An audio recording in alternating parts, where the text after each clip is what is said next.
현재 윤 정부의 위기를 아실 겁니다. 이 윤 정부의 위기 어떻게 타개할 것이냐 해답을 제시하실 겁니다. 고대 아시아문제연구소 남광규 교수님을 모시고 말씀을 듣겠습니다. 예, 여러분 반갑습니다. 오랜만에 제가 이 자리에 서는데 이제 8월달 항상 우리가 8월달이 오면은 새롭게 마음을 가다듬고 대한민국과 자유민주주의를 지키기 위해서 결기를 다져야 되는데 올해는 특히나 더 큰 위기 속에 8.15를 맞게 됐습니다. 앞서 우리 최 교수님께서 말씀하신 연방제 혹은 내각제 개헌 이런 쪽으로 갈 가능성이 상당히 높아졌다는 것을 여러분에게 얘기하지 않을 수가 없습니다. 그것은 왜냐? 지금 윤석열이 대통령이 돼서 3개월이 지났습니다. 여러분 뭐 지금 지지율이 20 몇 프로고 뭐가 어떻고 나오고 하는데 좌파 반대한민국 세력들이 그렇게 하는 거야. 통상 그들이 그렇게 했기 때문에 우리가 별 개의치를 않습니다. 그러나 이 윤석열이 하는 것을 보니까 내각제 개헌 세력을 막을 힘이 없다는 것을 발견했습니다. 따라서 여러분 제가 오늘 제목이 윤석열이 남국을 타개하기 위해서 무엇을 해야 될 것이냐 라는 제목을 가지고 왔지만 과연 윤석열이 그것을 할 수 있을까 했을 때 심히 우려스럽다는 것이 제 판단입니다.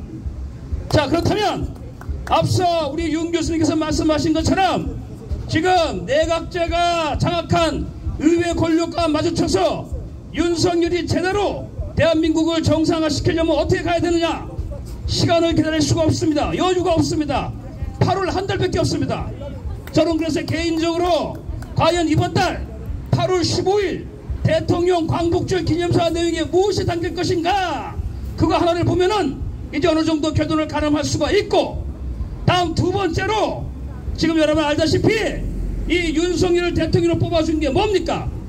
천하에 5천년 역사에서 최악의 범죄자가 대통령 후보로까지 나오는 이 절박한 이 타락한 대한민국에서 그래도 그 범죄자 한 놈만으로 처리해달라 하는 것이 여러분 윤석열에게 한 표를 찍어준 이유가 아니겠습니까 여러분? 그럼에도 불구하고 매일 수사만 한다.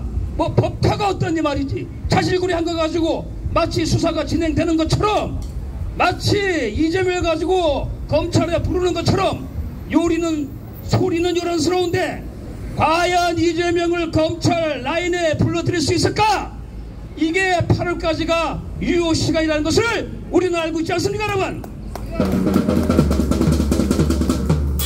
따라서 8월달 제가 여러분 지금 낸시 펠로우가 하룻밤 묵고 갔는데 윤석열이 그거 하는 걸 보니까 어렵게 됐습니다 여러분. 과연 낸시 펠로우를 대통령이 만나느냐 안 만나느냐 하는 걸 놓고 많은 얘기 들어갔습니다.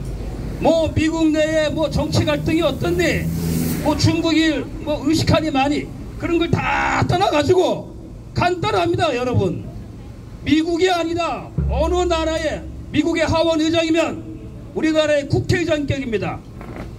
어느 나라의 국회의장이 그 나라를 방문하면 그 나라 원수, 그 나라 지도자를 반드시 만나고 지도자는 접견을 해야 됩니다. 이게 여러분 외교의 상식이고 외교 관리의 기본이고 여러분 의리의 기본인 것입니다. 해석을 할 필요가 없어요.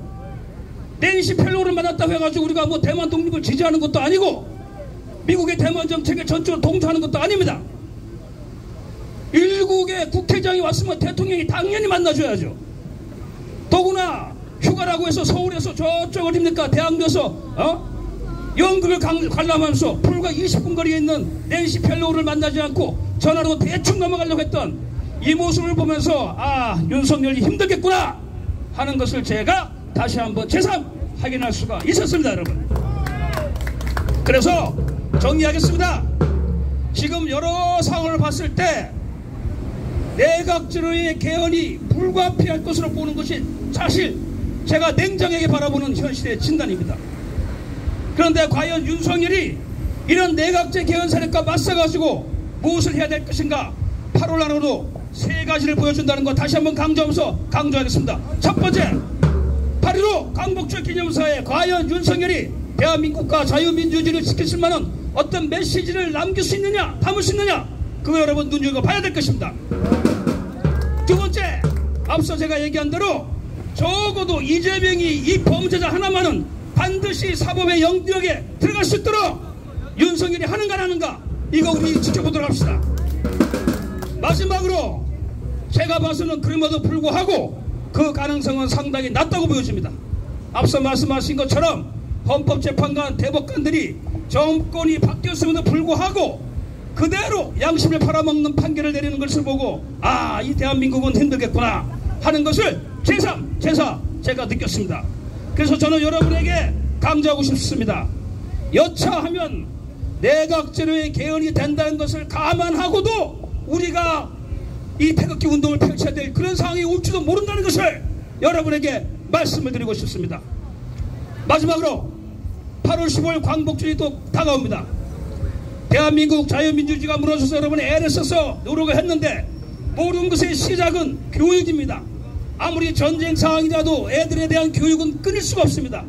여러분, 자유민주주의 대한민국을 살릴 수 있는 청소년, 청년 교육에 여러분 힘을 모아주십시오. 제가 여러분 광고를 하겠습니다. 제가 8월 17일부터 대한민국 청년 아카데미 강좌를 4일 동안 실시를 합니다. 장소는 박정희 대통령 기념관 박정희 홀이고 대상은 중고등학생, 대학생 2030입니다. 여러분, 제가 프로그램을 여러분에게 보내줄 테니까 보시고 여러분의 아들, 딸들, 손자들 반드시 교육에 참여시켜가지고 우리의 아이들에서부터 대한민국과 자유민주를 정상화시킬 수 있는 내용을 늦었지만 전쟁 중이지만 우리가 반드시 실천해 나갑시다. 여러분, 감사합니다.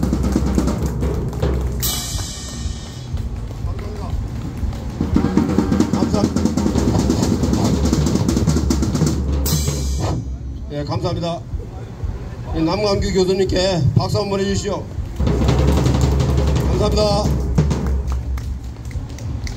오랜만에 젊은 목소리로 가수 초청하겠습니다. 우리 정지만 가수님을 초청하겠습니다. 자, 반갑습니다. 애국가수 정지만입니다. 죄진 게 없습니다.